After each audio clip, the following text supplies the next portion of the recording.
প্রচণ্ড গরমে তৃপ্তিদায়ক দুর্দান্ত স্বাদের মুখরোচক এই রেসিপি একদম মাস্ট ট্রাই। নমস্কার, কুইজিনিয়া চ্যানেলের পক্ষ থেকে সকলকে জানাই সাদর আমন্ত্রণ।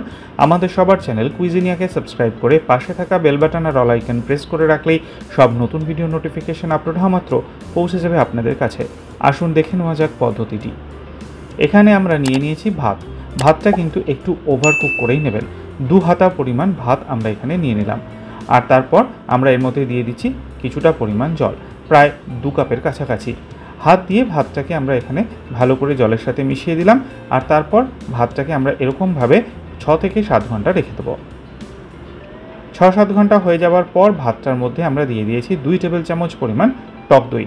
টক দইটাকে দিয়ে আমরা ভালো করে ভাত এবং জলের সাথে মিশিয়ে নেব। যদি মনে হয় আরেকটু টক দই লাগবে, সেটা বুঝে নিয়ে আপনারা ব্যবহার করবেন।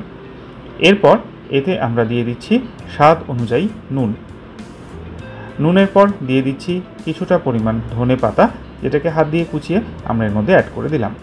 নুন এবং ধনে পাতা দিয়ে এটাকে আমরা আবার মিক্স করে নেব। এরপর আমরা নিয়ে নিয়েছি একটুখানি সর্ষের তেলটা গরম হওয়ার জন্য অপেক্ষা করব, আর তারপর এতে দিয়ে দিচ্ছি একে একে 1/4 টিস্পুন সাদা সর্ষে, একটা শুকনো লঙ্কা, 2টো কাঁচা লঙ্কা মাঝখান থেকে চিড়ে। 30 থেকে 40 সেকেন্ড সময় নিয়ে সুন্দর গন্ধ বেরোনো পর্যন্ত ফোড়নের আমরা এটাকে ভেজে নেব।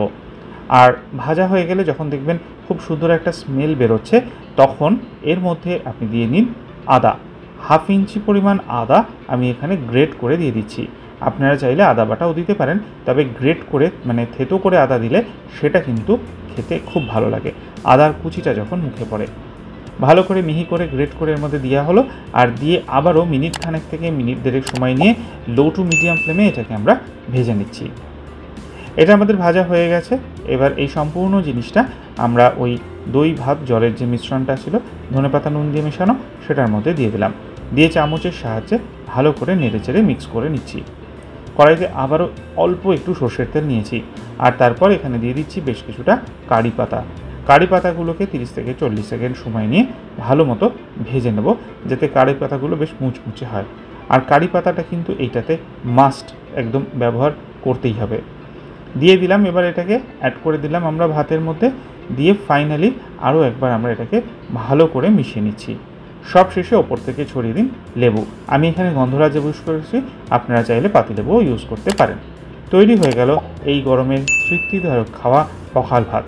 বাড়িতে অতি অবশ্যই ট্রাই করুন, আর খেয়ে কমেন্টে জানান কেমন লাগলো। যদি ভালো লেগে থাকে বরাবরের মতো একটা লাইক এবং প্রচুর শেয়ার করতে ভুলবেন না যেন। যারা এখনও চ্যানেল কুইজিনিয়াকে সাবস্ক্রাইব করেননি, অনুরোধ করবো চ্যানেলটাকে সাবস্ক্রাইব করে এই পরিবারের সদস্য হয়ে যাওয়ার জন্য।